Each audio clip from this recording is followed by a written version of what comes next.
अमितवा छौरा तोरा गे रहरिया में। चुमा लेलकौ सुजीतवा छौरा तोरा गे रहरिया में। घूम गेले सुन गे पतर की दिन के दोपहरिया में। हगे दिन के दोपहरिया में चुमा लेलकौ अमितवा छौरा तोरा गे रहरिया में। चुमा लेलकौ सुजीतवा छौरा तोरा गे रहरिया में। अभी आप सुन रहे हैं जय श्री कैसेट कंपनी की प्रस्तुति।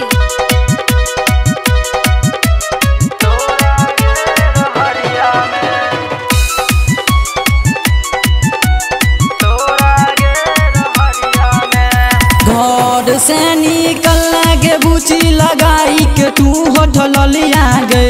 लगाई के तू होठल लिया गए। चुमा लेलकौ रंजितवा छौरा तोरा गे रहरिया में। चुमा लेलकौ सुजीतवा छौरा तोरा गे रहरिया में।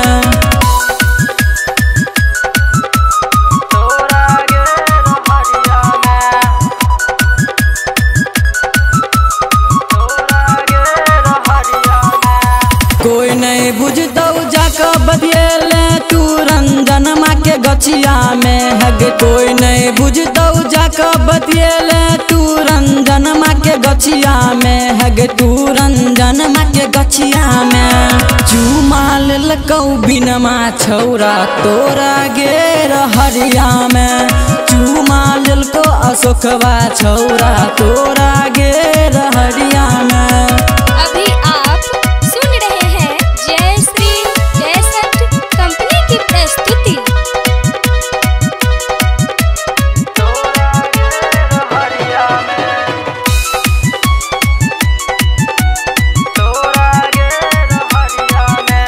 दरिमा चौक पर आइसक्रीम खियलकौ राइटर तोरा कृष्णा गे।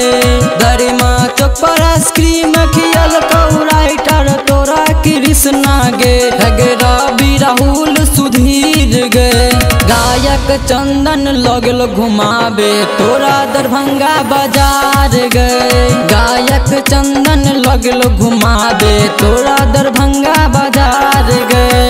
घूम गेले सुन गे पतर की दिन के दोपहरिया में। हगे दिन के दोपहरिया में चुमा लेलकौ अमितवा छौरा तोरा गे रहरिया में। चुमा लेलकौ सुजीतवा छौरा तो